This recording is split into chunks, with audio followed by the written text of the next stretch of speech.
Nah, ini misal pengolahan pada PAUD ya. Nah, dimensi apa sih yang mau dikuatkan, gotong royong dan bernalar kritis. Elemennya kita pilih dari buku dimensi yang tadi Bapak Ibu ada di awal saya tanya udah baca belum. Nah, di situ ada elemen kepedulian, terus elemennya tanggap terhadap lingkungan sosial gitu ya. Dan di akhir fase ini murid harus sampai di mana gitu, di tahap mana itu ada Bapak Ibu. Nah, Bapak Ibu untuk membuat ini untuk SMP SMK ini mulai dari sini. Tujuan yang dicapai seperti ini. Nah, alur rencananya dimulai dari menentukan tujuannya seperti apa, merancang indikator kemampuannya murid yang mau dinilai sampai seberapa, lalu menyusun strategi asesmen. Nah, menyusun strategi asesmen ini Bapak Ibu disesuaikan dengan aktivitas kegiatan pada P5-nya si anak gitu ya. Mengembangkan topik dan alur, lalu mengolah hasil asesmen yang tadi Bapak Ibu. Nah, Bapak Ibu buku dimensi, buku panduan, Bapak Ibu jika ingin membaca tentang pengolahan lebih lanjut gitu ya, silakan dibuka di buku panduan pengembangan, ini di halaman 97 hingga 116, di sana lengkap sekali Bapak Ibu. Nah, kalau kita ngomongin tentang rapot sekarang gitu ya, menyusun rapot P5 Bapak Ibu, ini pada prinsip-prinsipnya ini menunjukkan keterpaduan, tidak menjadi beban administrasi yang berat, dan kompetensinya utuh gitu ya. Nah, gimana caranya menyusun raport gitu ya? Seperti ini Bapak Ibu. Misal, raport ini gitu ya, raport dalam P5 ini hanya diberikan satu kali dalam 1 tahun. Oke, saya ulang kembali, mungkin kemarin lupa-lupa ingat gitu ya. Dimensinya ada 6 dimensi dalam setahun gitu ya. Dalam proyeknya 2 hingga 3 proyek sesuai dengan batasan jenjang ya Bapak Ibu, silakan dibuka di buku panduan, 2 hingga 3 proyek untuk SMP kalau nggak salah gitu ya, dalam 1 tahun. Jadi dimensi itu harus masuk dalam 1 tahun, itu 6 dimensi gitu.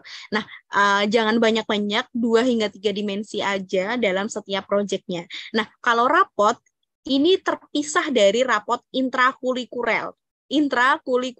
Jadi rapot ini ada berdiri sendiri, rapot khusus untuk P5 gitu ya. Jadi rapot untuk P5 ini tidak disambung dengan rapot yang intrakurikuler. Ini berdiri sendiri dan rapot ini diberikan dalam 1 tahun hanya 1 kali gitu. Nah, misal di sekolah SMA ini ada 3 proyek gitu ya. Misal seperti ini profil muridnya Bapak Ibu. Ini saya screenshot dari buku panduan Bapak Ibu. Jadi kita mesti mendeskripsikan proyek pertama itu seperti apa. Misal seperti ini, mengenal dan merawat keberagaman agama dan keyakinan di Indonesia. Proyek ini adalah proyek pertama di kelas 10. Proyek ini diharapkan membangun 2 dimensi profil pelajar Pancasila. Nah, seperti itu deskripsi dalam proyek pertama. Lalu deskripsi pada proyek kedua itu membuat permainan papan atau board game bertema sejarah. Nah, itu juga dijelaskan. Nah, seperti ini ya Bapak Ibu. Oke, saya lanjutkan ya. Nah, ini adalah gambaran pada raportnya. Mengenal dan merawat keberagaman, ada berapa dimensi? Nah, dimensinya ditulis ini, di sini. Berkebinekaan global. Elemen ini Bapak Ibu nggak usah bingung mau nuliskan ya.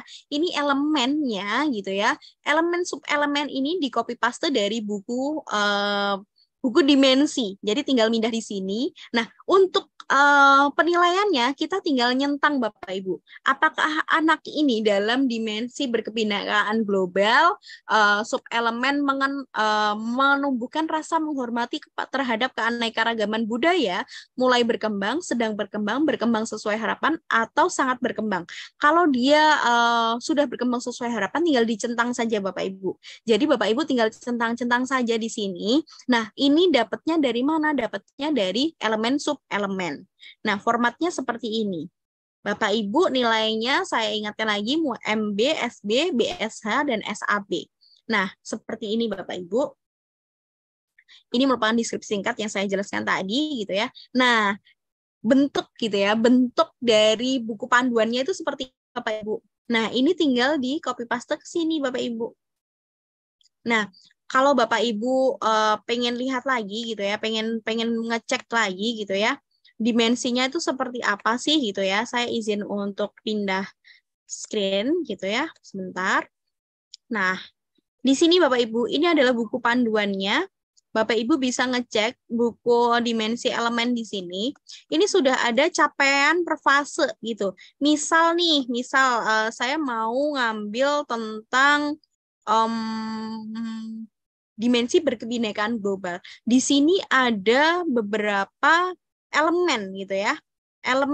Misal elemen mengenal dan menghargai budaya. Untuk anak-anak PAUD itu mengenali identitas diri dan kebiasaan-kebiasaan budaya dalam keluarga. Itu sudah cukup gitu. Itu adalah capaiannya untuk anak PAUD gitu ya.